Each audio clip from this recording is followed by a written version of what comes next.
नमस्कार, आप देख रहे हैं मुद्दा। मैं हूं आपके साथ हिमांशु दीक्षित। गुजरात में कांग्रेस को एक के बाद अब दूसरा झटका भी मिल सकता है। गुजरात में राष्ट्रपति चुनाव में कांग्रेस के 11 विधायकों ने क्रॉस वोटिंग की। वहीं अब गुजरात कांग्रेस के वरिष्ठ नेता शंकर सिंह वाघेला कांग्रेस को बड़ा झटका दे सकते हैं। वाघेला के बीजेपी में जाने या फिर अलग पार्टी बनाने के कयास लगाए जा रहे हैं। वाघेला पिछले काफी समय से कांग्रेस से नाराज बताए जा रहे हैं। पिछले दिनों शंकर सिंह वाघेला और बीजेपी के राष्ट्रीय अध्यक्ष अमित शाह के बीच मुलाकात हुई थी। तब से वाघेला के बीजेपी से फिर से जुड़ने के कयास लगाए जा रहे हैं। शंकर सिंह वाघेला इस बात को लेकर भी कांग्रेस से काफी नाराज हैं कि चुनाव सर पर होने के बावजूद कांग्रेस जीत के लिए कोई पुख्ता कदम नहीं उठा रही है। वाघेला कांग्रेस की कार्यपद्धति को लेकर काफी नाराज दिखे थे। उन्होंने यहां तक कह दिया था कि अगर कांग्रेस को गिरना है तो गिरे, वो अब नहीं गिरेंगे। जनसंघ में अपने राजनीतिक करियर की शुरुआत करने वाले शंकर सिंह वाघेला जनता पार्टी के टूटने के बाद 1996 में बीजेपी के सीनियर लीडर बने। बीजेपी से मोहभंग होने के बाद वाघेला ने राष्ट्रीय जनता पार्टी बनाई, जिसका बाद में कांग्रेस में विलय हो गया। शंकर सिंह वाघेला 1996 से 97 तक गुजरात के मुख्यमंत्री रहे। गुजरात में इस साल चुनाव होने हैं। बीजेपी जहां फिर से सरकार बनाने के लिए ताल ठोक रही है। अगर वाघेला वाकई बीजेपी से जुड़ते हैं तो ये मोदी एंड कंपनी के लिए जहां बेहद फायदेमंद होगा, वहीं कांग्रेस को इसका बड़ा खामियाजा भुगतना पड़ेगा।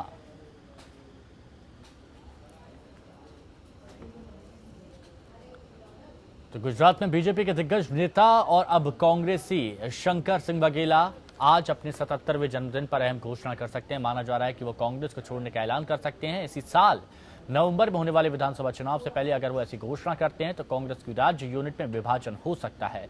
थोड़ी ही देर में वो मीडिया से रूबरू होंगे। इससे पहले आज सुबह शंकर सिंह वाघेला ने अपने जन्मदिन के मौके पर गांधीनगर के महादेव मंदिर में पूजा अर्चना की। इस बीच वाघेला के बेटे और कांग्रेस विधायक महेंद्र वाघेला ने अपने पिता की राजनीति से संन्यास लेने की अटकलों को खारिज करते हुए कहा कि बापू आज तो क्या कभी भी रिटायर नहीं होंगे। हमारी कॉन्स्टिट्यूंसी की ओर से और हमारे जो समर्थक दोस्त हैं, इन्होंने कहा कि भाई आइए कुछ हमको भी आपके एक कमेटी बनाकर इस सेलिब्रेशन का इन्होंने सोचा है। तो अभी मैं 2 बजे वहीं टाउन हॉल के कैंपस में जाऊंगा। वहां जो भी लोग आएंगे, ये नेचुरली बर्थडे होता है विश करने का एक दूसरे को, तो उसमें मैं जाऊंगा। और ये तारीख जो है वो मेरी तय की हुई है कई समय इससे, और राज्यसभा के इलेक्शन और इससे और राष्ट्रपति के इलेक्शन के रिजल्ट से कोई संबंध नहीं है। बापू पहली बार तो रिटायर नहीं होंगे, आज नहीं कभी भी रिटायर नहीं होंगे, एक्टिव रहेंगे और इसमें कोई बड़ी बात नहीं। और 50 साल के उनके पब्लिक लाइफ में हुए, आज 50 से ऊपर हुए, तो प्रजा जोग संदेश गुजरात की जनता को आज दोपहर 1:30 बजे बताएंगे क्या बात करना है, उनसे प्रजा को क्या बताना है। तो दशकों तक केंद्र सहित देश के दूसरे राज्यों में सत्ता में रही कांग्रेस आज अपने अस्तित्व की लड़ाई लड़ती हुई नजर आ रही है। अपने अस्तित्व को लेकर संघर्ष करती नजर आ रही है। गुजरात में आपने देखा शंकर सिंह वाघेला के तेवर अब क्या नजर आ रहे हैं। दिल्ली की बात की जाए, मध्य प्रदेश की बात की जाए, छत्तीसगढ़ की बात की जाए, राजस्थान की बात की जाए, हरियाणा की बात की जाए, कई राज्यों की बात की जाए, कांग्रेस की नींव पूरी तरह से डामाडोल होती हुई नजर आ रही है। कब कांग्रेस अपने आप को समझेगी, कब आत्ममंथन करेगी और ऐसे हालात गुजरात में क्यों पैदा हुए, इस पर हम चर्चा करेंगे। कई मेहमान हमारे साथ जुड़े हुए हैं, उनसे सबसे पहले आपको रूबरू कराते हैं। हमारे साथ जुड़े हुए हैं सत्यदेव त्रिपाठी जी, कांग्रेस प्रवक्ता हैं। साथ ही हरीश द्विवेदी जी, बीजेपी सांसद, हमारे साथ यहां पर मौजूद हैं। और हमारे साथ मनोज यादव जी, समाजवादी पार्टी से ताल्लुक रखते हैं, नेता हैं, वो भी हमारे साथ यहां पर मौजूद हैं। प्रोफेसर ब्रजेश मिश्रा जी, राजनीतिक विशेषज्ञ, हमारे साथ यहां पर मौजूद हैं। और साथ ही गोविंद पंत राजू जी, सलाहकार संपादक एपीएन के, हमारे साथ यहां पर मौजूद हैं। आप सभी का बहुत बहुत स्वागत है। सबसे पहले हम जो तस्वीर अपने दर्शकों को दिखा रहे हैं इस वक्त, जो वो देख रहे हैं, वहां ये ताजा तस्वीरें हैं शंकर सिंह वाघेला, जो से अब से कुछ ही देर में रूबरू होने वाले हैं, मीडिया से बातचीत करने जा रहे हैं और अपनी बात, एक जो उम्मीद जताई जा रही थी, एक बड़ी घोषणा आज यहां पर कर सकते हैं। कई लोग यहां पर कयास लगा रहे हैं कि क्या कांग्रेस छोड़ेंगे, क्या वाघेला घर वापसी करेंगे। हालांकि उनके बेटे ने साफ बोल दिया है कि राजनीति से संन्यास लेने वाली कोई बात नहीं है, राजनीति में अभी भी शंकर सिंह वाघेला बने हुए हैं। तो कांग्रेस में इस तरह की परेशानी क्यों आ रही है, क्यों ऐसा हो रहा है कि सभी दिग्गज जो मजबूत स्तंभ थे कांग्रेस के, वो धीरे धीरे उनसे दूर होते जा रहे हैं। इस पर हम बातचीत करेंगे। सत्यदेव त्रिपाठी जी, क्योंकि कांग्रेस का आज मुद्दा है, शुरुआत आपसे ही बनती है। मैं आपसे जानना चाहूंगा कि इतना वक्त देश की राजनीति में आपने देखा, कांग्रेस सत्ता में रही, लेकिन अब क्या होता जा रहा है? क्या ऐसी बड़ी वजह हो गई है कि सभी कांग्रेस के दिग्गज, जिनसे कभी कांग्रेस की पहचान होती थी, वो कांग्रेस से दूरी बना रहे हैं? सुधांशु जी, ये अपने आप में भ्रम है कि कोई कांग्रेस का दिग्गज कांग्रेस से दूरी बना रहा है। खास तौर से जिन वाघेला जी की चर्चा की गई है, अभी उन्होंने कोई घोषणा नहीं की है, लेकिन मैं उन पर कोई टिप्पणी भी नहीं करूंगा। उनका राजनीतिक कैरियर ही भारतीय जनसंघ से शुरू हुआ था और वो भारतीय जनता पार्टी के बड़े नेता थे, और जब भारतीय जनता पार्टी से उनका मोह भंग हुआ, जैसा आपने बताया, तो आज वो कोई भी घोषणा कर सकते हैं और कांग्रेस में रहे, कांग्रेस ने उनका सम्मान किया। तो अब वो क्या करेंगे, पहले जब तय हो जाए तब इस पे बात करेंगे। लेकिन कांग्रेस के इतिहास को अगर देखें तो ऐसे बहुत अवसर आए हैं जब ये लोगों को लगा कि कांग्रेस बहुत कमजोर पार्टी बन गई है। ऐसे लोकतंत्र में राजनीतिक दलों का भविष्य बहस नहीं तय करती है, बल्कि जनता तय करती है। जब सुभाष बाबू ने त्रिपुरी के बाद फॉरवर्ड ब्लॉक बनाया, तो लोगों ने कहा कि अब गांधी जी की ताकत बहुत घट गई है और कांग्रेस पार्टी कोई बड़ी पार्टी नहीं बचेगी। इसके बाद आज़ादी का आंदोलन चला। आज़ाद हिंदुस्तान में एक समय आया जब एक बहस चली, अच्छा, हु आफ्टर नेहरू, और सारे बड़े अखबारों ने एडिटोरियल्स लिखे, हेडिंग लगाई, हु आफ्टर नेहरू, और ऐसा लगा लोगों को कि जैसे हु आफ्टर नेहरू का मतलब है कि आफ्टर नेहरू कांग्रेस का शायद कुछ ग्राफ बहुत नीचे चला जाएगा। लेकिन लाल बहादुर शास्त्री आए, इंदिरा जी आए, जिन्होंने देश ही नहीं इस दुनिया का भूगोल बदला।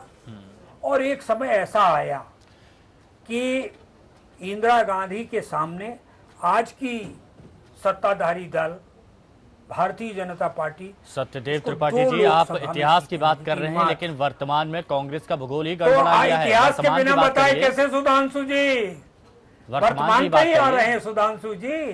चुनाव हारने से कोई वर्तमान बिगड़ नहीं जाया करता है। मैं यही आपको बताना चाहता हूँ। सन 1977 में जो पार्टी जन्म भी नहीं ले सकी थी, जो मुरारजी भाई की शपथ के बाद गांधी प्रतिमा पे जाके लोगों ने पार्टी बनाई थी और चंद्रशेखर जी को जनता पार्टी का नेता चुना था, और वो पार्टी पूरे नॉर्थ इंडिया में एक भी सीट कांग्रेस को नहीं मिली थी। और 2.5 साल बाद कांग्रेस फिर से न केवल देश की सत्ता पे काबिज थी, बल्कि सारे प्रांतों में भी। तो ये इस समय आपको लग सकता है कि कांग्रेस कमजोर हो। चलिए ठीक है, नहीं, और भी कई फैक्ट्स है मेरे पास। पूरी तैयारी के साथ सत्यदेव जी बैठे हुए हैं, पूरी तैयारी के साथ, और भी कई फैक्ट्स हैं, उन पर हम बात करेंगे, काफी बारीकी से बात करेंगे। मैं अभी थोड़ा सा आगे यहाँ पर बढ़ना चाहूंगा। नहीं, आऊंगा हरीश जी, माफ कीजिएगा। सत्यदेव, बहुत वक्त है अभी, बहुत वक्त है, थोड़ा सा रुक जाइए, बहुत वक्त है अभी। हरीश द्विवेदी जी, इस वक्त जो हालात नजर आ रहे हैं, अभी सबसे पहले गुजरात की बात करें, शंकर सिंह वाघेला, उम्मीद जताई जा रही है उनकी घर वापसी होगी, वो वापस बीजेपी में शामिल हो सकते हैं। क्या इसको लेकर आप आश्वस्त नजर आ रहे हैं? क्योंकि गुजरात में चुनाव बेहद नजदीक है, तो हो सकता है कि यहां पर बीजेपी ने कोई रणनीति बनाई हो, क्योंकि तोड़ने में बीजेपी कम नहीं है। कहां पर क्या करना है, किस तरह से अपने आप को मजबूत करना है, ये बीजेपी भली बातें जानती है। तो यहां पर क्या बीजेपी की कोई रणनीति? अब देखिए, इसमें ये कहना कि वो आएंगे या नहीं आएंगे, मुझे लगता अभी ठीक नहीं है। उनका आज जन्मदिन है। मैं सर्वप्रथम वाघेला जी को जन्मदिन की बधाई और शुभकामना देता हूं।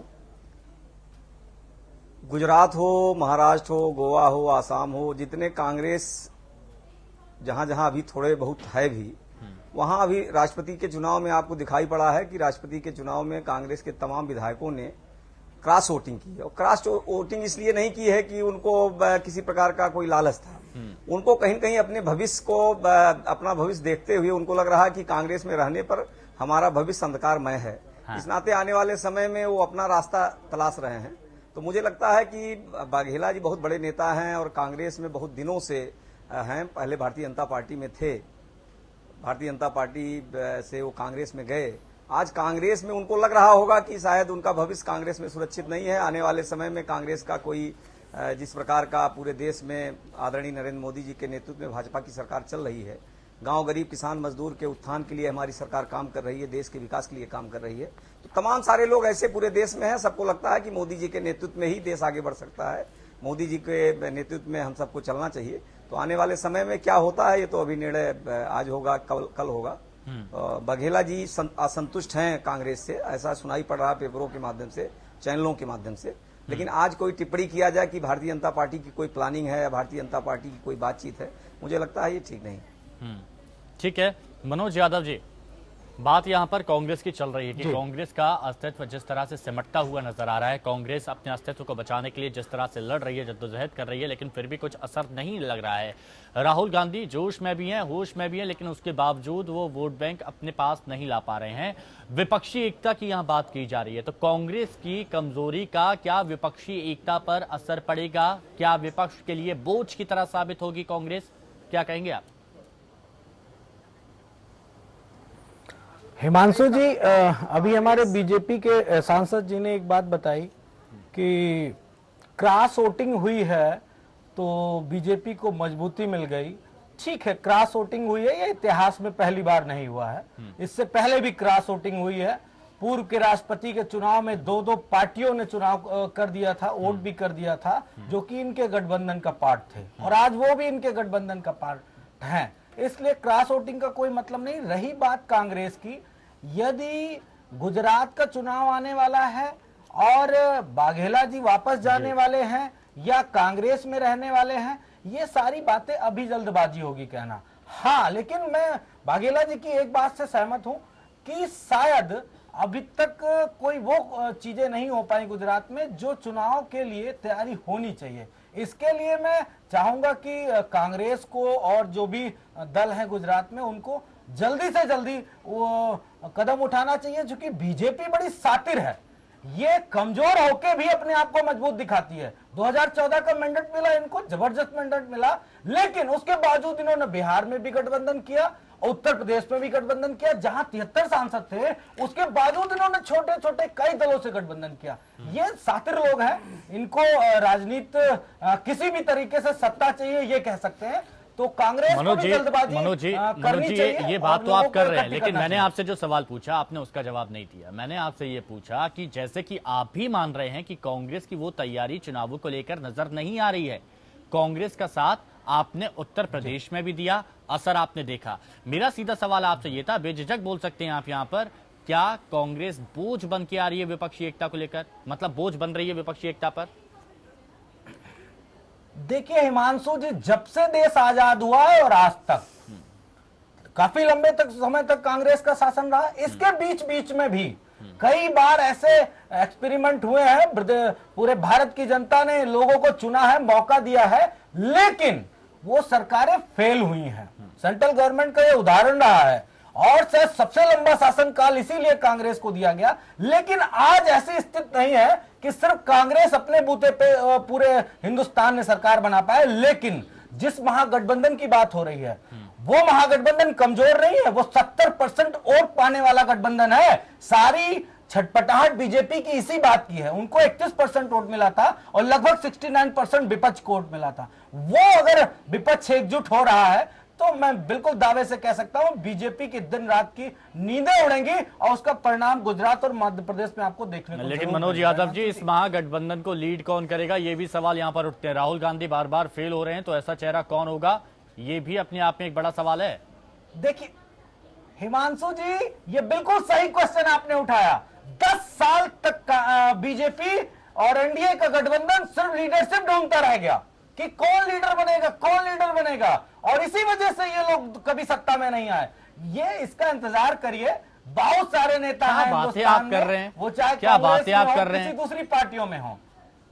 किसके लीडर की आप बात कर रहे हैं? कांग्रेस में आप देखिए कि एक ही जना आगे चला आ रहा है, एक ही को बार बार आगे पहुंचाया जाता है, लेकिन बाकी जगह पर कई जगह से लोग आते हैं, चाहे वो छात्र राजनीति की बात हो, किसान हो, वो भी आगे बढ़ के आते हैं। लीडर की कहां कमी पड़ रही है, ये भी तो आप देखिए। आपके महागठबंधन में लीडर की कमी पड़ रही है ना। हिमांशु जी, कांग्रेस ने राष्ट्रीय अध्यक्ष, प्रधानमंत्री पद कभी भी, मेरे ख्याल से ये विषय ही नहीं रहा कांग्रेस पार्टी का, कभी नहीं विषय रहा। चलिए, आप अपना गठबंधन धर्म बखूबी निभा रहे हैं, राष्ट्रीय अध्यक्ष बनाया गठबंधन है। धर्म बखूबी निभा रहे हैं आप। बिल्कुल प्रोफेसर मिश्रा, मैंने एक बात कही कि बीजेपी दिन रात सो नहीं पा रही है, बेचैन है।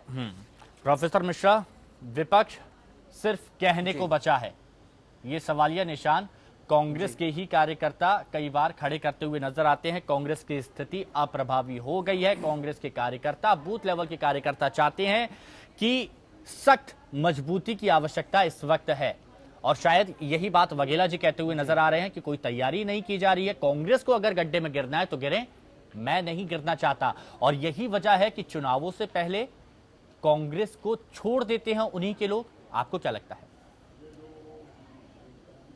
जी, आवाज नहीं आ रही।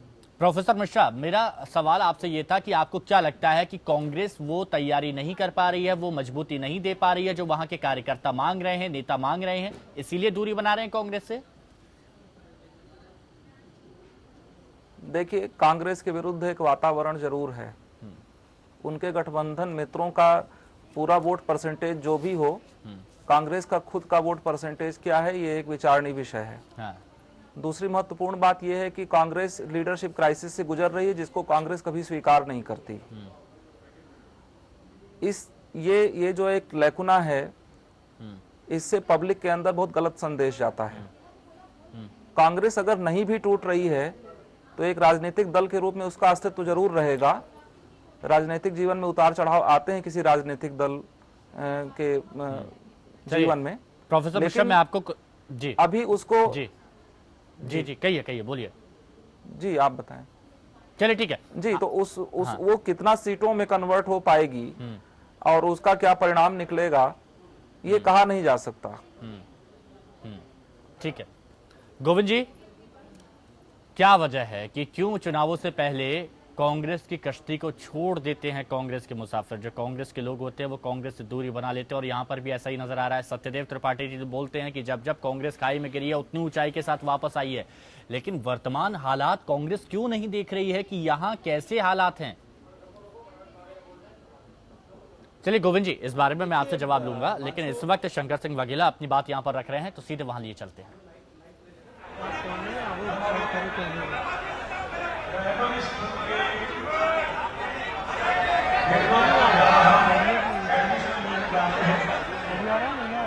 वहाँ 6 साल का हिसाब लगाकर एप्रोक्सीमेटली रेट लिखते हैं। 5-6 साल से ये प्रोग्राम हम नहीं कर रहे थे, लेकिन सबका आग्रह था कि आप विपक्ष के नेता रहे और हमारे साथ खुलकर मिलना नहीं हुआ है, इसलिए आज सबसे मिलने का प्रोग्राम रखा है और पॉलिटिकली वो भी कुछ बातें जा रहे हैं। और क्या कांग्रेस छोड़ेंगे, इस पर ताजा जानकारी आपको पल पल की जानकारी एपीएन अपडेट कराता रहेगा। एक बार फिर डिस्कशन पर वापस लौटते हैं। और गोविंद जी, सवाल आपसे मेरा यही था कि क्यों कांग्रेस से लोग चले जाते हैं, दूरी बना लेते हैं, और वो भी ऐसे वक्त पर जब कांग्रेस को उनकी सबसे ज्यादा जरूरत होती है? देखिए हिमांशु, कांग्रेस एक इस तरह की पार्टी रही है कि उसमें विचारधारा की स्वतंत्रता उसमें शामिल नेताओं को हमेशा रही है। कभी भी कांग्रेस में बहुत बीच बीच के, आज़ादी के बाद के बीच बीच के अगर थोड़े दौरों को हम भूल जाएं तो ये बात बिल्कुल साफ दिखती है कि दूसरे राजनीतिक दलों की तुलना में कांग्रेस में वैचारिक स्वातंत्र्य तुलनात्मक रूप से ज़्यादा है। और अनेक बार ऐसा होता है कि अपने क्षेत्रीय हितों के लिए, अपने पारिवारिक हितों के लिए, अपने व्यक्तिगत हितों के लिए राजनेता कांग्रेस को छोड़ते रहे। अतीत में बहुत बड़े बड़े नाम कांग्रेस से अलग होते रहे हैं, ये कोई नई बात नहीं है। लेकिन जो नई बात है वो ये है कि जब पहले कांग्रेस में ऐसा होता था तो कांग्रेस कम से कम नेतृत्व के स्तर पर एक बहुत मजबूत पार्टी दिखाई देती थी, संगठन के स्तर पर एक बहुत मजबूत पार्टी दिखाई देती थी। दुर्भाग्य से आज कांग्रेस की जो स्थिति है उसमें न तो शीर्ष नेतृत्व को लेकर कोई स्पष्टता है, न राज्यों के नेतृत्व को लेकर कोई स्पष्टता है, न राज्यों में संगठनों को लेकर कोई स्पष्टता है, और जो शीर्ष नेतृत्व है उसकी इतनी राजनीतिक पकड़ भी नहीं है राज्यों में कि वो राज्यों के जो नेतृत्व में जो नेतृत्वकारी तत्व हैं उनके बीच के जो अंतर्विरोध हैं उनमें कहीं किसी तरह से सामंजस्य बिठा सके, कहीं किसी तरह से उनको चुप करा सके। हमने उत्तराखंड में देखा, उत्तराखंड में कांग्रेस सत्ता में थी लेकिन शीर्ष नेतृत्व का नियंत्रण ठीक न हो पाने की वजह से जो वहां सत्ता में जो मुख्यमंत्री थे वो बीजेपी में शामिल हुए और उत्तराखंड के चुनाव में कांग्रेस को अपना जो पराभव है वो देखना पड़ा। मध्य प्रदेश में स्थितियां कुछ इसी तरह की हैं, छत्तीसगढ़ में स्थितियां कुछ इसी तरह की हैं, असम में इसी तरह की स्थितियां थी, और अगर हम उत्तर प्रदेश की बात करें तो यहां भी स्थितियां ऐसी हैं। तो दुर्भाग्य इस वक्त यह है कि कांग्रेस का जो शीर्ष नेतृत्व है वहां पर चीजें इतनी कसी हुई नहीं है, इतने नियंत्रण में नहीं है, इतनी मुझे लगता है स्पष्टता भी नहीं है चीजों को लेकर। और अनेक बार तो ऐसा लगता है कि कांग्रेस का जो शीर्ष नेतृत्व है वो पार्ट टाइम नेतृत्व है, वो पूरी शिद्दत से राजनीति में है ही नहीं, वो देश के बारे में, कांग्रेस के बारे में 24 घंटे सोचता ही नहीं है। उत्तर प्रदेश में जब पिछले विधानसभा चुनाव में कांग्रेस का बहुत बुरा हाल हुआ था, राहुल गांधी ने जिम्मेदारी ली थी, मीडिया के सामने आकर उन्होंने कहा था कि मैं जिम्मेदारी लेता हूं और आज के बाद मेरा हर वक्त, हर क्षण उत्तर प्रदेश के लिए होगा। कुछ नहीं हुआ। अब दूसरी बार जब लोकसभा चुनाव में बुरी स्थिति हुई तब लगभग ऐसी स्थितियां आई और तब ये कहा गया कि कांग्रेस उत्तर प्रदेश से ही अब अपने को दोबारा खड़ा करेगी और उत्तर प्रदेश को वक्त दिया जाएगा। लेकिन हमने देखा कि विधानसभा चुनाव आते आते अपने दम पर संगठन खड़ा करने के सारे प्रयासों के बावजूद जब कांग्रेस कहीं खड़ी हुई दिखाई दी तो अचानक एक समझौता आकर कांग्रेस बैसाखियों पर आ गई। तो जब जो शीर्ष नेतृत्व है वो नियंत्रण अपना नहीं रखना चाहता, वो टाइम अपना नहीं देना चाहता, वो पार्टी के प्रति गंभीर नहीं दिखाई देता, तो जो नीचे लोग हैं, कांग्रेस की जरूरत आज देश को है, जैसी राजनीतिक परिस्थितियां हैं उसमें एक मजबूत जो विपक्षी पार्टी है उसकी आवश्यकता बहुत जरूर है।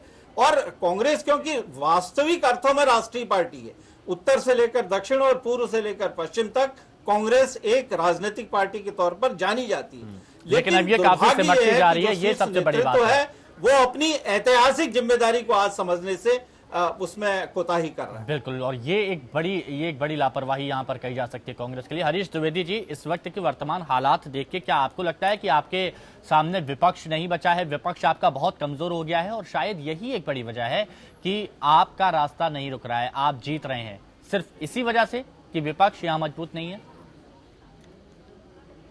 नहीं, देखिए, विपक्ष अपने अपने स्तर पर अलग अलग प्रदेशों में और संयुक्त रूप से केंद्र में भी, लोकसभा में भी सारे विपक्ष के लोग मिल करके मोदी जी की नीतियों की आलोचना करते हैं, सरकार की आलोचना करते हैं। तो ये विषय नहीं है विपक्ष नहीं, विपक्ष है, लेकिन जनता का विश्वास विपक्ष से उठ गया है।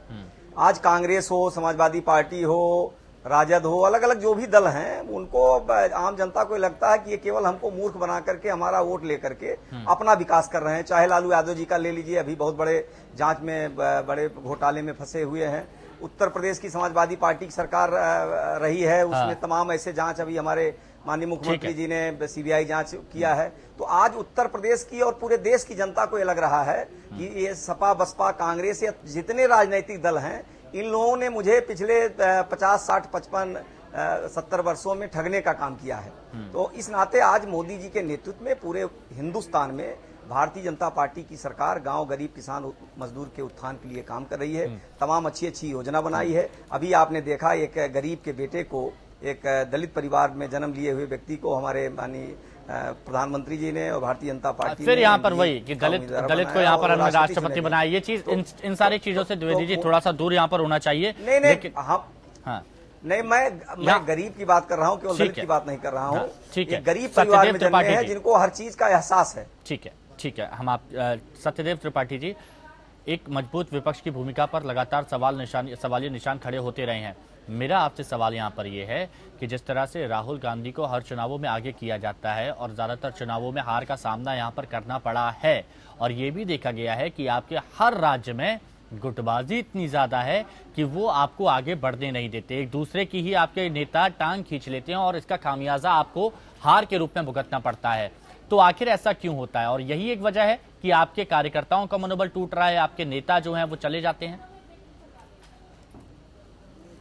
हिमांशु जी, पहले तो द्विवेदी जी को ये जानकारी होगी शायद, अगर ना हो तो जान लेना चाहिए कि श्री कोविद यद्यप हमारे पड़ोसी हैं, मैं औरैया का और वो कानपुर देहात के, उनसे भी ज्यादा गरीब और दलित परिवार का आदमी यहाँ राष्ट्रपति हो चुका है। उसका नाम था KR नारायणन।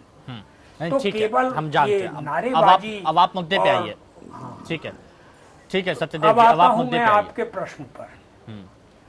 अब मैं मुद्दे पर ही आ रहा हूं कि कुल मिला के कांग्रेस पार्टी, जो गोविंद पंत राजू जी ने भी बताया कि वैचारिक स्वतंत्रता की हामी है, और अभी निवर्तमान राष्ट्रपति श्री प्रणब मुखर्जी जी ने इस देश के सामने जिस संकट की ओर खुलेआम इशारा किया, उसमें सत्यदेव जी आप अपनी बात रखिएगा, आप अपनी बात रखिएगा, लेकिन यहाँ पर रोकना मजबूरी है क्योंकि एक बड़ी खबर यहाँ पर आ रही है, एक बड़ी खबर यहाँ पर निकल के सामने आ रही है। बता दें कि 24 घंटे पहले मुझे कांग्रेस से निकाला गया, शंकर सिंह वाघेला का ये कहना है। कांग्रेस नेता शंकर सिंह वाघेला का बड़ा बयान निकल के सामने आया, जैसा कि उन्होंने कहा था कि दोपहर 2 बजे वो मीडिया से रूबरू होंगे। वो मीडिया से रूबरू हुए, जनता से रूबरू हुए, अपनी बात उन्होंने रखी और कहा कि 24 घंटे पहले कांग्रेस से निकाला गया है मुझे। कांग्रेस नेता शंकर सिंह वाघेला का ये बयान निकल के सामने आया है, जहां वो कह रहे हैं कि 24 घंटे पहले उनको कांग्रेस से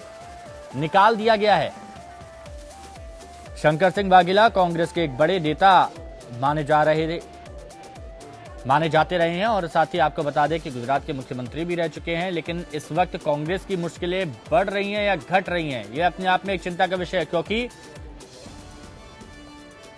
शंकर सिंह वाघेला का यह कहना है कि 24 घंटे पहले उन्हें कांग्रेस से निकाला गया है।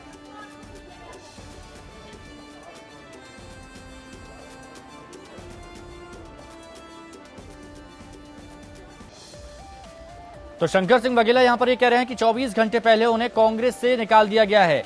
सत्यदेव त्रिपाठी जी, ये सवाल भी आपसे जोड़ना चाहूंगा। अभी कहा जा रहा था कि बहुत जल्दबाजी होगी ये सारी बातें कहना, लेकिन अब वो खुद कह रहे हैं कि उन्हें कांग्रेस से निकाल दिया गया 24 घंटे पहले। अब ये हिमांशु जी, ये तो कांग्रेस पार्टी की जो केंद्रीय अनुशासन समिति है AK एंटनी साहब की अध्यक्षता की, उसने फैसला लिया होगा। उसको तात्कालिक रूप से बिना जाने उस पर कोई बात कहना मेरे लिए ठीक नहीं है, लेकिन ऐसी कोई न कोई इनके कार्यक्रम या इनकी बात या इनके आचरण में रही होगी जिससे एंटनी साहब को इस तरह का फैसला लेना पड़ा होगा, लेकिन इसकी जानकारी अभी मुझे नहीं है, इसलिए इस पर प्रतिक्रिया व्यक्त करना मैं उचित नहीं मानता। नहीं, ठीक है। रहा जी। कि कोई भी दल बिना अनुशासन नहीं चल सकता। आप अनुशासन के नाम पे देखिए, जो भारतीय जनता पार्टी के निर्माता हैं वो आज अलग बैठे हैं। सत्यदेव जी, अनुशासन की आप बात कर रहे हैं। अनुशासन के मामले में सत्यदेव जी, अनुशासन की आप बात कर रहे हैं। अनुशासन के मामले में आपने कहां पर कार्रवाई की? आपने कहीं कार्रवाई नहीं की, और इसीलिए कांग्रेस के ये हालात हैं।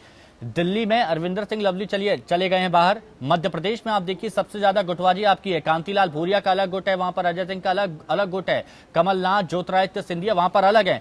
छत्तीसगढ़ में आप देखिए किस तरह से जो वहां पर भूपेश बघेल थे और पूर्व मुख्यमंत्री अजीत सिंह, उनके बीच में किस तरह की खटपट हुई है। हरियाणा की एग्जाम्पल लीजिए, जहां पर डंडे तक चल जाते हैं, जहां पर आपके अशोक तंवर रहते हैं, साथ ही पूर्व मुख्यमंत्री भूपेंद्र सिंह हुड्डा रहते हैं। राजस्थान में अशोक गहलोत, सचिन पायलट, गुरदास कामत, ये सभी लोगों की गुटबाजी अलग देखी गई। गुजरात में भी ये सारी चीजें देखी गई। आप बताइए, आपने कार्रवाई कहां की?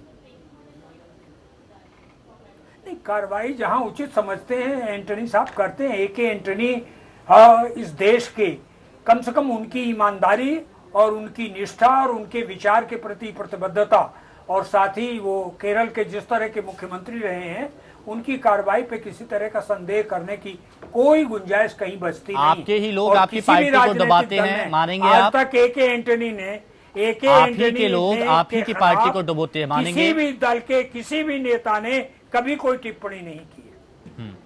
चलिए ठीक है। हरीश द्विवेदी जी, वाघेला जी का ये कहना है कि 24 घंटे पहले उन्हें कांग्रेस से निकाल दिया गया, क्या वो वापसी करेंगे बीजेपी में? कितनी उम्मीद जताई जा रही है? देखिए, अमित शाह जी के संपर्क में निश्चित तौर पर है, मुलाकात भी यहां पर हो चुकी है, ऐसे कयास लगाए जा रहे हैं। अब देखिए, हमारे राष्ट्रीय अध्यक्ष और बघेला जी बड़े नेता, आपस में कहीं मिलना जुलना हो सकता है, किसी कार्यक्रम में हुआ हो, तो वो आएंगे कि नहीं आए मैं नहीं कह सकता, लेकिन इससे भी इनकार नहीं किया जा सकता है कि वो भारतीय जनता पार्टी में रहे हैं और आज कांग्रेस से वो कहीं न कहीं नाराज हैं और उनको लग रहा है कि कांग्रेस का कोई भविष्य नहीं है गुजरात में। आने वाले समय में भारतीय जनता पार्टी ही अभी सरकार में भी है और आने वाले समय में भी प्रचंड बहुमत के साथ सरकार में आएगी। तो मुझे लगता है कि हो सकता है वो आ भी सकते हैं। कितना बड़ा फायदा मानते अगर आते हैं तो आपको क्या लगता है कितना बड़ा फायदा होगा, और क्या अगर वो मुख्यमंत्री पद की मांग करेंगे तो इस पर क्या विचार किया जाएगा? हालांकि ये भविष्य की बातें हैं। अभी देखिए, मैं बहुत छोटा मैं हिमांशु जी, मैं बहुत छोटा नेता हूँ। मुख्यमंत्री पद पर की मांग करेंगे, उस पर क्या विचार किया जाएगा, इस पर मैं कोई टिप्पणी नहीं कर पाऊंगा। लेकिन बघेला जी आएंगे तो निश्चित रूप से भारतीय जनता पार्टी का लाभ होगा और भारतीय जनता पार्टी उस पर विचार भी करेगी। ठीक है, प्रोफेसर मिश्रा, आप किस तरह से देखते हैं जो अभी घटनाक्रम घटा? कहा कि 24 घंटे पहले उन्हें निकाल दिया गया है कांग्रेस से, और अब उनका आगे क्या, किस ओर वो रुख करेंगे, अभी ये बात साफ नहीं हो पाई है, लेकिन अब अनुमान यही जताया जा रहा है कि बीजेपी को एक मजबूत चेहरा और मिल गया, घर वापसी हो गई। जी, ये तो एक निश्चित रूप से अच्छा संदेश जाएगा भाजपा के लिए। एक और भी महत्वपूर्ण बात है कि कांग्रेस की स्थिति गुजरात में अच्छी नहीं लग रही है। इस समाचार के बाद कांग्रेस जिस तरह से गुजरात में जनाधार निर्मित करने का प्रयास कर रही थी, उसको ये बड़ा झटका माना जाएगा, क्योंकि शंकर सिंह वाघेला कांग्रेस की राजनीति के केंद्र में थे गुजरात में। तो निश्चित रूप से इसका प्रभाव पड़ेगा और कांग्रेस के लिए नुकसानदायक होगा। गोविंद जी, 24 घंटे पहले ही निकाल दिया गया। हिमांशु, शंकर सिंह वाघेला के जाने को लेकर, कांग्रेस से अलग होने को लेकर अटकलें बहुत पहले से थी। 2-3 बार पहले भी इस तरह के मौके आए थे जब ये लग रहा था कि वो छोड़ देंगे या निकाल दिए जाएंगे। पार्टी और उनके बीच सब कुछ ठीक ठाक नहीं चल रहा था। उनके सार्वजनिक बयानों में भी इस तरह की बात आई थी और उन्होंने इस बात पर बहुत चिंता भी जाहिर की थी कि यहाँ जो गुजरात जैसे राज्य में जो तैयारियां कांग्रेस को की जानी चाहिए, जो जिस तरह की इस समय तक कोशिशें हो जानी चाहिए थी, उस तरह की कोशिशें हो नहीं रही। तो कहीं न कहीं जो संगठन को लेकर उनकी चिंता थी और कहीं न कहीं ये चिंता उनके अपने राजनीतिक भविष्य को लेकर भी थी, क्योंकि शंकर सिंह वाघेला के बारे में हम जानते हैं, उन्होंने अपने व्यक्तिगत हित या अपने व्यक्तिगत संतुष्टि के लिए राजनीतिक दल बदले हैं। बीजेपी में भी वो रहे, जब उनको लगा कि वहां उनको ठीक से मौका नहीं मिल रहा है, कठिनाइयां बढ़ रही, तो उन्होंने छोड़कर अपनी दूसरी राजनीतिक पारी शुरू की।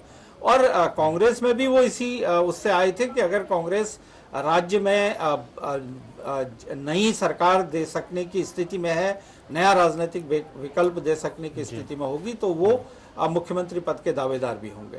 लेकिन अगर वो आज स्थितियां ये हो गई हैं कि वो ये कह रहे हैं कि मुझे 24 घंटे पहले निकाल दिया गया था, तो ये बात तो बिल्कुल साफ है कि कहीं न कहीं कांग्रेस ने उनको जिन उद्देश्यों के हिसाब से लिया होगा, वो उद्देश्य उनकी वजह से पूरे होते हुए नहीं दिखाई दे रहे होंगे। और वाघेला ने भी जिस तरह से आज अपनी अलग राजनीति की घोषणा करने की, अपनी नई जो भी वो करेंगे उसकी घोषणा करने की बात की है, तो कहीं न कहीं उनको भी ये लग रहा होगा कि अब कांग्रेस में रहकर दोबारा से मुख्यमंत्री बन पाना शायद उनके लिए संभव नहीं है। कांग्रेस एक राजनीतिक विकल्प के तौर पर राज्य में ऐसी उसकी तैयारी नहीं है कि वो ऐसा कर सकती है। तो इसलिए वो भी अपना रास्ता नया चुनने की कोशिश में पहले से लगे थे। और आज अगर जिस तरह का सेपरेशन हुआ है, उन्हें निकाला गया है या वो छोड़ देते हैं, दोनों ही हालतों में ये बिल्कुल साफ है कि राज्य में कांग्रेस की जो स्थिति है, वो वाघेला उससे संतुष्ट नहीं थे। और वाघेला अगर कांग्रेस से अभी चुनाव के इतने पहले अगर हटते हैं, तो कहीं न कहीं कांग्रेस के लिए भी एक बड़ा झटका है। बिल्कुल। मनोज यादव जी, क्या लगता है आपको कि चुनावों से पहले आना जाना इसीलिए बना रहता है कि अपना राजनीतिक लाभ देखा जा सके, और शायद यही मंशा रहती है नेताओं की? हिमांशु जी, जैसा कि अभी बाघेला साहब कह रहे हैं 24 घंटे पहले निकाल दिया गया, लेकिन अगर किसी को निकाला गया होता या कोई ऐसी घटना होती तो अब तक शायद मीडिया में आ जाता, लेकिन क्या सही क्या गलत है उसमें भी अभी शायद थोड़ा समय लगेगा। हाँ। देखिए, उत्तर प्रदेश का चुनाव होता है, मैं उत्तर प्रदेश से जोड़ते हुए बता दे रहा हूँ। उत्तर प्रदेश का चुनाव होता है, उत्तर प्रदेश में कोई मुख्यमंत्री का चेहरा नहीं होता भाजपा का, और ये कहा जाता है मोदी जी चुनाव लड़ लेंगे, और चुनाव होता है और बात को बिना कैंडिडेट के चेहरे के चुनाव हो जाता है और उसको प्रचंड बहुमत मिल जाता है।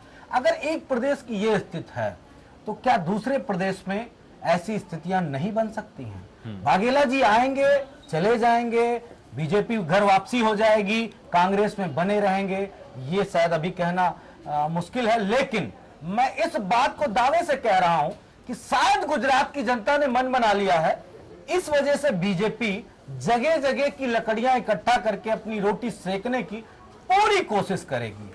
और ये छटपटाहट इसीलिए भाजपा को है, मैं बार बार इस बात को रिपीट कर रहा हूं कि वो उनको नींद नहीं आ रही इस वक्त। वही स्थिति मध्य प्रदेश की भी है, वही स्थिति गुजरात की भी है। ये भारत की जनता है, किसी को भी वोट दे सकती है, किसी को भी प्रचंड बहुमत दे सकती है। उस वक्त फेस वोस नहीं देखते हैं कि बाघेला जी चले गए या उत्तर प्रदेश से ये फला नेता चला गया, किसको बनाया जाएगा किसको नहीं बनाया जाएगा। वहां बीजेपी का फेल्योर मोदी जी के हटने के बाद पूरी तरीके से हो गया है, और जैसा कि पाटीदार जो पूरा एक समूह है वो किस तरह बगावत कर रहा है, किस तरह उनका विद्रोह हो रहा है, वो कहीं ना कहीं पॉइंट है। मनोज जी, जैसा कि आप कह रहे हैं यहाँ पर कि इधर उधर के लोगों को बटोरने की कोशिश कर रहे हैं, शायद बीजेपी को यहाँ पर डर सता गया है। उत्तर प्रदेश में भी क्या आपको डर सता गया था, इसीलिए आपने हाथ मिलाया था कांग्रेस से?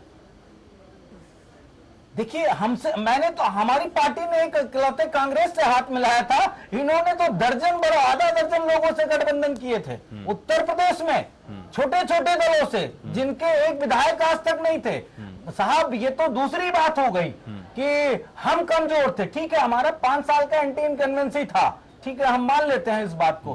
क्या बीजेपी का 15 साल का एंटी इनकन्वेंसी गुजरात में नहीं होगा? इस बात को क्यों भुला दे रहा है?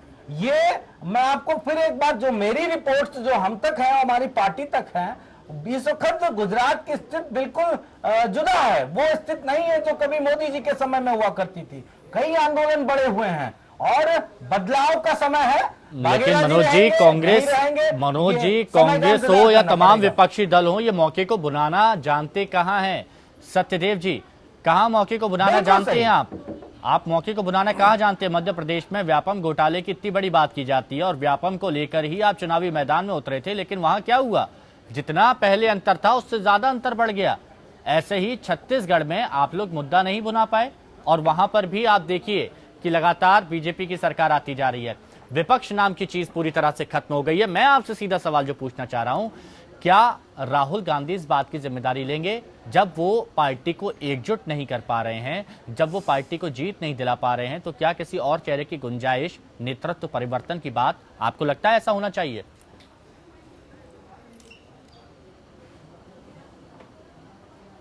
सत्यदेव त्रिपाठी जी, आपसे सवाल है। हाँ, देखिए, बिहार की जीत का श्रेय तो आप देंगे नहीं, वो तो आप कहेंगे केवल लालू की जीत थी।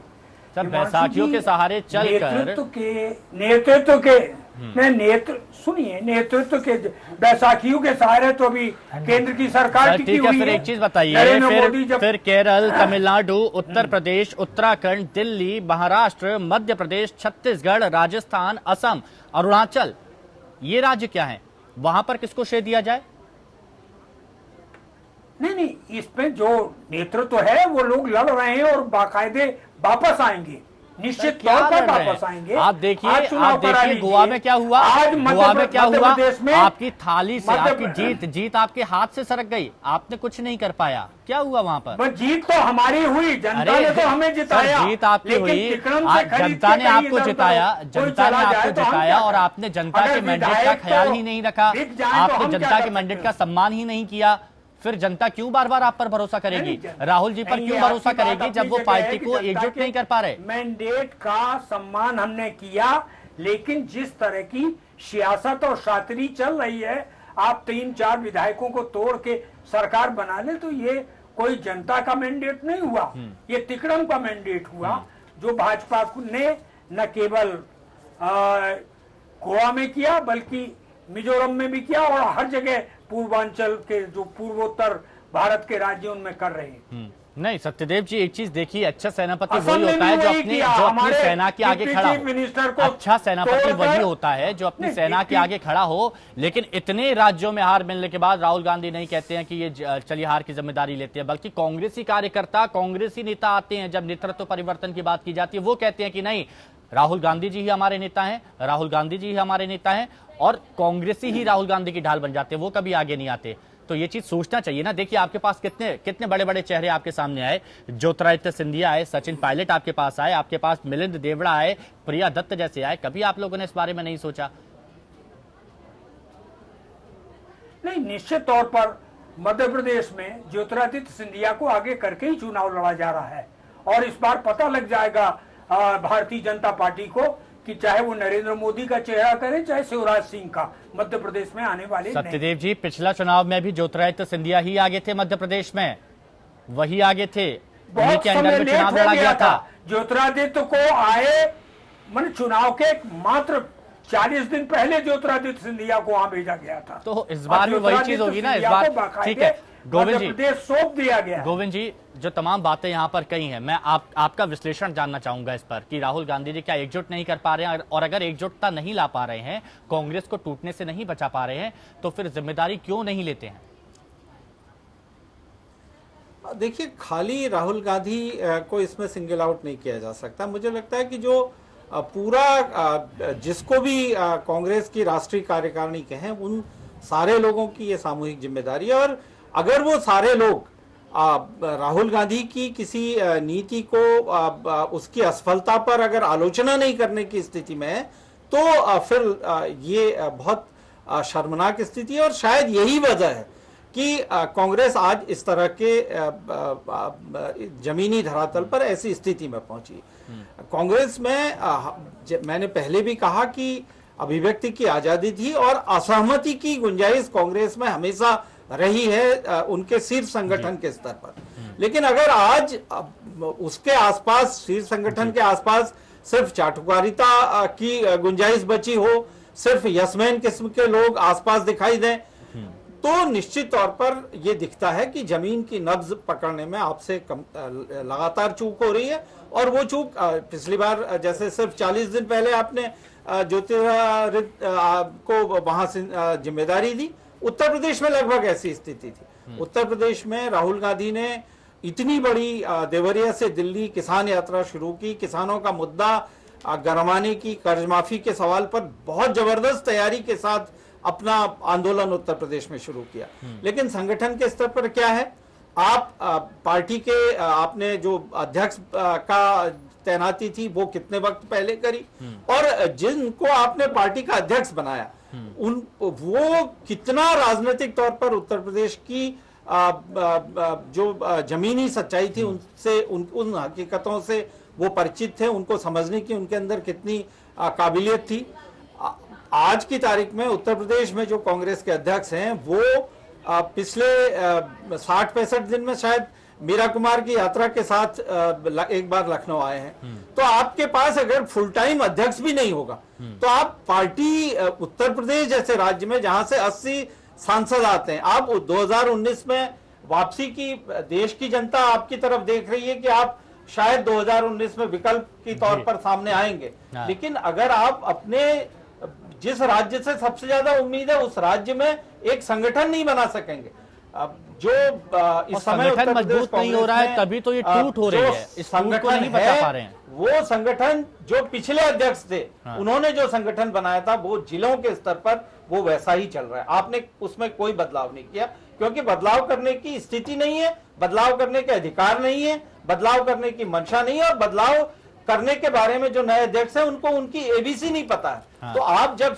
जमीन की धड़कन को पहचानने की स्थिति में नहीं होंगे तो आपसे ये अपेक्षा कैसे पार्टी का कार्यकर्ता कर लेगा कि 2019 में भी कोई उत्तर प्रदेश से आप कोई बड़ा राजनीतिक प्रोफेसर मिश्रा, आपको क्या लगते हैं अगर यही हालात कांग्रेस का, मुझे लगता है यही है। हाँ प्रोफेसर मिश्रा, आपको क्या लगता है कि अगर यही हालात बने रहे कांग्रेस के, यही हालात बने रहे महागठबंधन के, तो भविष्य में क्या तस्वीर नजर आएगी? धीरे धीरे तिनका समेटने की तो बात छोड़िए, यहाँ पर सभी लोग जाते जा रहे हैं, दूर होते जा रहे हैं। देखिए, कांग्रेस नेतृत्व की समस्या से ग्रसित है, चाटुकारिता से ग्रसित है, सांगठनिक स्तर पर अपनी तैयारी से परेशान है और मुद्दों की अस्पष्टता है। कांग्रेस इस समय जनता के एक मासेस को रिप्रेजेंट नहीं कर पा रही है, उनकी नब्ज को रिप्रेजेंट नहीं कर पा रही है और अपने एक ऐतिहासिक अहंकार में डूबी हुई है। जब तक कांग्रेस इन समस्याओं से बाहर नहीं निकलती है, मुझे नहीं लगता कि कांग्रेस अभी कोई महत्वपूर्ण प्रदर्शन कर पाएगी। बिल्कुल, सत्यदेव जी को ये सोचना होगा कि सिर्फ इतिहास को याद करने से आपका वर्तमान सही नहीं हो जाएगा, आपको उसके लिए प्रयास भी अलग तरह के करने होंगे। बिल्कुल नहीं। ठीक है, मैं मनोज यादव जी, नेतृत्व क्षमता की जो बात की जाती है महागठबंधन की, राहुल गांधी जी के बारे में देखा गया जैसे कि कई चुनावों में हार जब कांग्रेस को मिली तो उसका ठीकरा यहाँ पर राहुल गांधी के पास छोड़ा गया। विपक्षी दल माफ कीजिएगा, जैसे जिस तरह से बीजेपी या फिर तमाम दल तो ये भी कहते थे कि हमारी जगह पर आके अगर चुनाव प्रचार करेंगे तो वहां पर कांग्रेस को हार का सामना करना पड़ेगा, बाकी जीत जाएंगे। मैं आपसे ये जानना चाह रहा हूं, नेतृत्व की बात की जाती है, राहुल गांधी को लेकर सवालिया निशान खड़े होते रहे हैं, तो महागठबंधन का नेतृत्व किसके सर माथे होगा? देखिए, जैसा कि मैं समझ पा रहा हूं कांग्रेस की लीडरशिप के बारे में, तो अभी भी उनकी राष्ट्रीय अध्यक्ष श्रीमती सोनिया गांधी जी हैं और राष्ट्रीय उपाध्यक्ष हैं राहुल जी। तो राहुल जी पे बीजेपी लगातार अटैक कर रही है, उनको डेमोलाइज करने की कोशिश कर रही है, नेतृत्व को उनके फेल्योर करने की कोशिश कर रही है। जैसा अभी आप बता रहे थे, पिछले 10 सालों में कांग्रेस की नेता सोनिया गांधी जी थी, लेकिन प्रधानमंत्री कोई और था। वही बार बार मैं कहना चाहूंगा, राहुल जी का नेतृत्व, राहुल जी प्रधानमंत्री, महागठबंधन का ये विषय ही नहीं है। महागठबंधन इसलिए हो रहा है और महागठबंधन इसलिए 19 में अपनी पूरी ताकत से चुनाव लड़ेगा कि बीजेपी की सरकार, जो कि अभी हमारे महागठबंधन का एक चेहरा तो होगा कि शायद 19 में जरूरत है, महागठबंधन का एक चेहरा तो होगा। वो समय आने पे देखिए बिल्कुल चेहरा होगा और ईमानदार चेहरा होगा, अच्छा चेहरा होगा, और मैं बड़ी जिम्मेदारी से कह रहा हूं, बड़े बड़े वादे करने वाला चेहरा नहीं होगा। वो होगा जो देश को स्थिर सरकार दे सके और जो देश की स्थितियां हैं उन पे कंट्रोल किया जा सके। कांग्रेस अगर इस भारत को नहीं समझ पाएगी तो मेरे ख्याल से भाजपा कितना समझ सकती है और कितने अच्छे से समझ रही है। 3-4 सालों की सरकार है, भाजपा की क्या स्थिति आज देश की है। सर, आप 3-4 सालों की बात कर रहे हैं, लेकिन जिस तरह से मनोज यादव जी विपक्ष इस वक्त नजर आ रहा है, लग नहीं रहा है कि 3-4 सालों की, लग रहा है कि अभी तो यहाँ पर और लंबा टिका जाएगा, क्योंकि विपक्ष मजबूत ही नहीं है, विपक्ष की वो भूमिका ही नजर नहीं आ रही है कि जो विपक्ष की भूमिका होनी चाहिए। विपक्ष पूरी तरह से अस्तित्व विहीन हो गया है।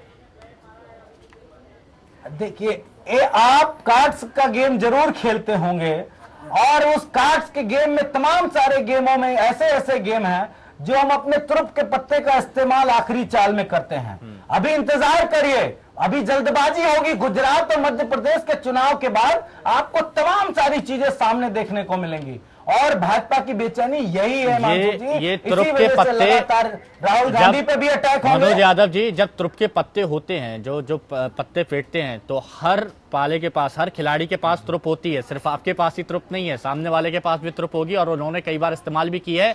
कई बार ऐसा हुआ है कि कांग्रेस के सांसद के जो प्रत्याशी, विधायक के प्रत्याशी एक दिन पहले बीजेपी में शामिल हो जाते हैं। ये सारी चीजें यहाँ पर देखने में। सत्यदेव जी, आप क्या कहेंगे? सिर्फ इतिहास ही याद करते रहेंगे कि अब वर्तमान पर फोकस भी होगा?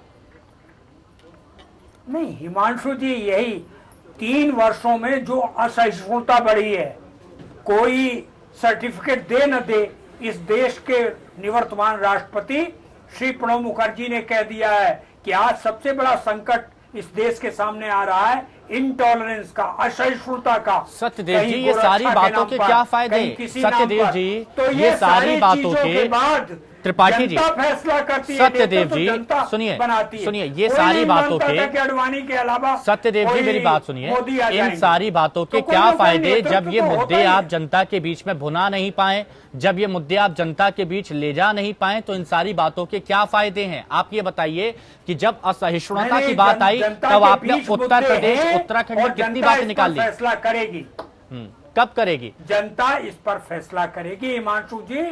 निश्चित तौर पर जनता एक समय लेती है और जनता एकदम दूध का दूध और पानी का पानी करती है। आप निश्चिंत रहिए, जिस तरह का इंटॉलरेंस ये लोग पैदा कर रहे हैं, जिस तरह की पूरी सांप्रदायिकता में जकड़ते जा रहे हैं, इसका जवाब जनता ही देगी, हम और आप नहीं दे पाएंगे। आपके अस्तित्व को लेकर जो संघर्ष चल रहा है, वो संघर्ष का समाधान, संघर्ष खत्म होगा या जारी रहेगा अनवरत? वो तो बहुत बार हुआ है, ऐसा तो बहुत बार हुआ है हिमांशु जी। नहीं हुआ है तो वो उस पर इस वक्त ब्रेक नहीं लग रहा है, इस वक्त ब्रेक नहीं लग रहा है। ऐसा लग रहा है कि हाईवे है, चला ही जा रहा है, रुकने का नाम नहीं ले रहा। गोविंद जी, एक फाइनल कमेंट आपसे लेना चाहूंगा। ऐसा नहीं है, आप देखिएगा चुनाव आने दीजिए। गोविंद जी, एक फाइनल कमेंट आपसे लेना चाहूंगा। आत्मचिंतन की जरूरत बात होती है कांग्रेस में कि कांग्रेस को आत्मचिंतन की जरूरत है, और यह भी कहा गया कि राहुल गांधी युवा हैं, जोश हैं, होश में रहते हैं, लेकिन उसके बावजूद मतदाताओं को कांग्रेस के पक्ष में वोट डालने के लिए लामबंद नहीं करवा पा रहे हैं। Final comment. निश्चित तौर पर हिमांशु, आत्मचिंतन की बहुत ज्यादा जरूरत है और शायद यही सबसे ज्यादा कांग्रेस के सामने संकट है कि कांग्रेस सामूहिक तौर पर सोचने की परंपरा से बिल्कुल अलग हो गई है। एक कोटरी चीजों को सोचती है, तय करती है और उसके आधार पर काम करती है। मैं सिर्फ एक उत्तर प्रदेश का उदाहरण दूं। राहुल गांधी ने किसानों के मुद्दे पर अपना चुनाव अभियान उत्तर प्रदेश में शुरू किया था, विधानसभा का, और मुद्दा था किसानों की कर्ज माफी। बिल्कुल ऐसा मुद्दा था कि पहले दिन इतनी भीड़ उमड़ी थी कि कांग्रेस के सारे इंतजाम धरे रह गए थे और कांग्रेस खुद आत्मप्रभ थे कि क्या ये मुद्दा इस तरह से जमीन में लोगों के बीच में है। लेकिन चुनाव आते आते हुआ क्या, आप अपना मुद्दा भूल गए, अपनी रणनीति भूल गए, और आपने पूरे उत्तर प्रदेश में सारे विधानसभा क्षेत्र में 10-10 लोगों को तैयार किया था कि आप अपनी उम्मीदवारी के लिए 1000 समर्थकों के समर्थन की पत्र साथ लेकर, नाम पते साथ लेकर आप आइए और उनमें से आप हम उम्मीदवार चुनेंगे। अंततः स्थिति ऐसी आई कि आपने एक समझौता कर लिया, और उस समझौते में भी इतना हास्यास्पद समझौता था कि लखनऊ की सीटों पर उम्मीदवार समाजवादी पार्टी का था, टिकट कांग्रेस का था, कांग्रेस के टिकट से चुनाव लड़ा, समाजवादी पार्टी का प्रवक्ता था, चुनाव हार गया और अभी भी समाजवादी पार्टी का प्रवक्ता है। ये आपका राजनीतिक चिंतन और समझौता था। तो दुर्भाग्य है कि उसी मुद्दे को बीजेपी ने उठाया, अपने घोषणा पत्र में डाला, 36,000 करोड़ का किसानों का कर्ज माफ किया, किसानों के वोट पाए और उत्तर प्रदेश में आज इतना बहुमत पाया। तो समस्या यह है कि आप मुद्दे उठाते जरूर हैं, उन मुद्दों को आगे तक ले जाने का आपके पास धैर्य नहीं है, आपके पास वो कौशल नहीं है, आपके पास वो समझ नहीं है। और संकट कांग्रेस का सबसे ज्यादा यही है। कांग्रेस को लेकर देश की जनता में अब भी बहुत आशाएं और उम्मीद है, लेकिन अगर कांग्रेस खुद खड़ी नहीं होती हुई दिखाई देगी, कांग्रेस खुद एक इकाई के तौर पर मजबूत पार्टी नहीं दिखाई देगी, तो न देश की जनता की इच्छा पूरी होगी और न जिस महागठबंधन के जरिए 2019 की चुनौती को उसका सामना करने की बात की जा रही है, वो भी संभव होगी। क्योंकि अगर कांग्रेस उसके केंद्र में नहीं होगी, बिल्कुल, कांग्रेस एक बहुत बड़ी, बहुत पुरानी, बहुत मजबूत पार्टी कही जाती रही है, लेकिन इस वक्त कांग्रेस के जो हालात हैं, हमेशा आत्मचिंतन की बात कही जाती है, लेकिन लगता है कि वाकई सही मायने में आत्मचिंतन नहीं किया जाता जिसकी कांग्रेस को जरूरत है। और यहां पर राहुल गांधी को भी सोचना होगा कि आखिर क्या बड़ी वजह है कि कांग्रेस के अपने ही लोग कांग्रेस को डुबोने में लगे हुए हैं, और जब तक कांग्रेस ये नहीं समझेगी, ना ही इस देश को एक मजबूत विकल्प मिलेगा और ना ही एक मजबूत विपक्ष मिलेगा। शुक्रिया आप सभी का हमारे साथ मुद्दा में चर्चा करने के लिए। तो फिलहाल मुद्दा में मेरे साथ इतना ही, दीजिए इजाजत, आप बने रहें एपीएन के साथ। नमस्कार।